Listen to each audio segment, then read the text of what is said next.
दोपहर का समय था कि खाना बनाने के बाद सुमन बरामदे में पड़ी चारपाई पर लेट गई। पता नहीं कब उसकी आंख लग गई। कुछ देर हुई थी कि उसकी सास कुसुम जी वहाँ आ गई और सुमन को सोता देख गुस्से में भर गई।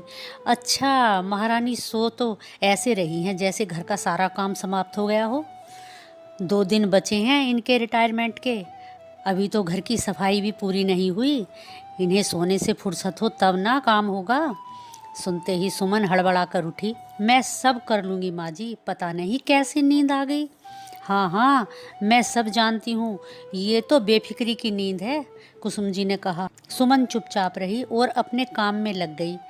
सासू माँ की तेज आवाज़ सुनकर छोटी बहू सांची भी अपने कमरे से बाहर आ गई। क्या बात है मम्मी जी?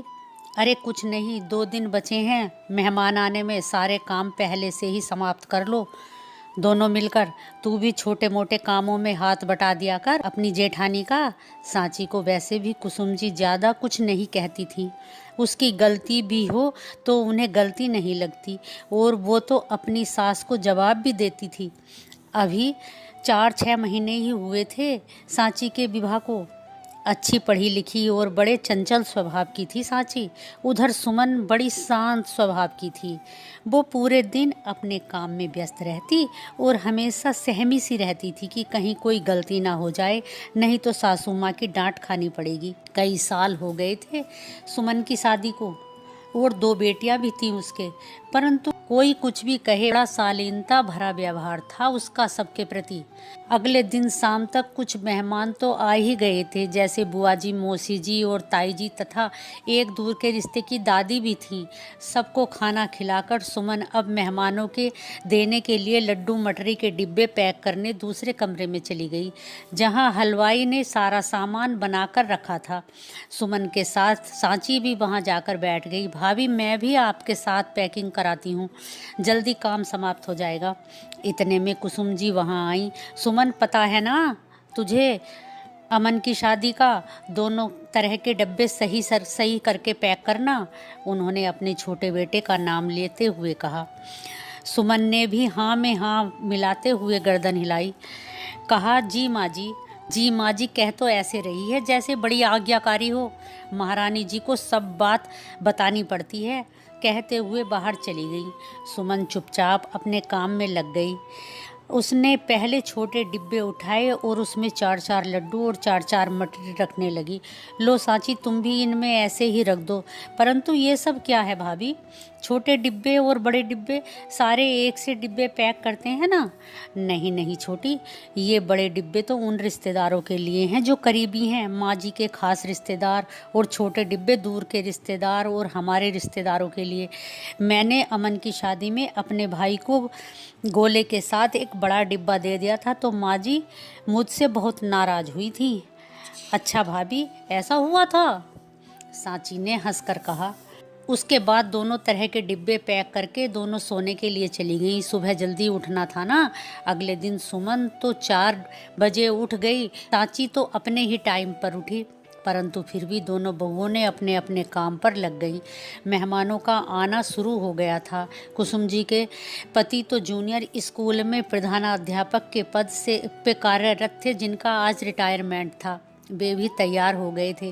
कुसुम जी ने भी एक बहुत सुंदर सिल्क की साड़ी पहनी थी। ये दोनों, तुम भी जल्दी तैयार हो जाओ और जरा ढंग की साड़ियाँ पहनना, सभी मिलने वाले होंगे वहाँ, और खासकर सुमन तू जल्दी से तैयार हो जा, तेरा तो काम ही खत्म नहीं होता। अरे माँ, आज तो शांत रहो, गुस्सा मत करो, भाभी को अपना काम पता है, छोटे बेटे अमन ने माँ के दोनों कंधों पर हाथ रखते हुए कहा। और कुछ देर बाद ही सब राजेश जी को विदा कराने के लिए चले गए। वहाँ से आकर सबने खूब डांस किया और खाना खाकर सब लोग जाने लगे। सांची, बहू, वो का थैला ला, मेहमान जा रहे हैं, मैं तो बहुत थक गई हूँ। ठीक है माँ जी, मैं आपको देती हूँ, आप मेहमानों को देती जाना। ठीक है। इस तरह काफ़ी सारे मेहमान विदा होकर चले गए तो कुसुम जी के भाई और भाभी भी जाने लगे। अच्छा बहन, हम भी चलते हैं। अरे भैया, तुम दोनों कल चले जाना। नहीं नहीं, हमें आज ही जाना है, घर पर भी कोई नहीं है। ठीक है भैया। सांची, जा मेरे कमरे से थैला निकाल कर ला। सामने ही रखा है, अभी लाई मम्मी जी। उसने देखा तो उनमें कपड़े और पैसे रखे थे। लो मम्मी जी, कुसुम जी ने 2 मिठाई के डिब्बे, बड़े डिब्बे उस थैले में रखकर अपने भाई और भाभी को विदा किया। सुमन का भाई, भतीजा व भाभी भी आए थे। सुमन अपनी सास के पास आई और बोली, माँ जी ये भी जा रहे हैं, इन्हें भी विदा कर दो।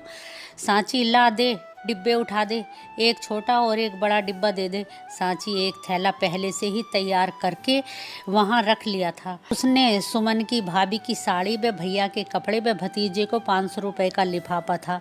सांची ने थैले में 2 डिब्बे डालकर मम्मी जी को थैला पकड़ाते हुए कहा, लो माँ जी, भाभी के भैया भाभी को भी विदा कर दो। और हाँ मम्मी जी, आप सुमन भाभी पर ठीक तो गुस्सा करती हो, भला इतने दिन हो गए इतनी इनकी शादी को, आपका कोई भी गुण इन्होंने नहीं सीखा। आपने मेहमानों को कैसे विदा करना है ये तो आपसे सीखना चाहिए था ना। यही गलती इन्होंने हमारी शादी में भी की होगी ना। सांची हंसते हुए सब कहे जा रही थी। कुसुम जी को अपनी छोटी बहू पर बहुत क्रोध आ रहा था, पर मेहमानों के सामने कुछ बोल न सकी और थैला सुमन के भाई भाभी को देकर विदा किया। सुमन अपनी देवरानी के ऐसे व्यवहार को देखकर मन ही मन बहुत खुश हो रही थी और साथ ही डर भी रही थी कि पता नहीं माँ जी क्या कहेंगी। सब काम अच्छे से बीत गया। सब मेहमान भी अपने अपने घर चले गए। मम्मी जी ने 2 दिन तक किसी से बात नहीं की और गुस्से में अपने कमरे में ही रहीं।